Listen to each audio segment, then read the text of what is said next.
महत्त्वाची बातमी आपण पाहूया। ठाकरेंना मुख्यमंत्री करण्यास भाजप तयार होती असं संजय शिरसाट यांनी म्हटलेलं आहे, पण ठाकरेंनी फोन घेतले नाहीत असं शिरसाट यांनी म्हटलंय।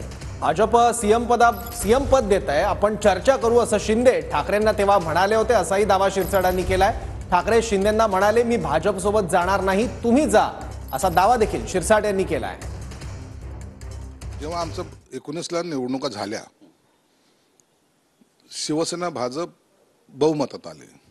भाजपने स्वतः 2 पावलं मागे येऊन त्यांना सांगितलं की 2.5 वर्ष करू, त्यात नाही आम्हालाच पाहिला पाहिजे हा आग्रह धरला। शेवटच्या क्षणाला अखेरला संध्याकाळी 6-7 वाजता त्यांनी निरोप पाठवला, चला पहिले 2.5 वर्ष तुम्ही घ्या, पण बोलणी तर करा। पण उद्धव साहेब म्हणे की नाही, मी त्याच्याशी बोलणी करणार नाही, फोन उचलत नव्हते। हे सत्य आहे, हे तेही सांगू शकतील। शिंदे साहेबांनी उद्धव साहेबांना सांगितलं, साहेब त्यांना त्यांच्याशी आपल्याला मुख्यमंत्रीपद मिळतंय, त्यांच्याशी बोलणी करायला पाहिजे, मी नाही जाणार, तुला जायचं तर जा, या भाषेत बोलल्यानंतर शिंदे साहेब सुद्धा बॅकफुटवर आले।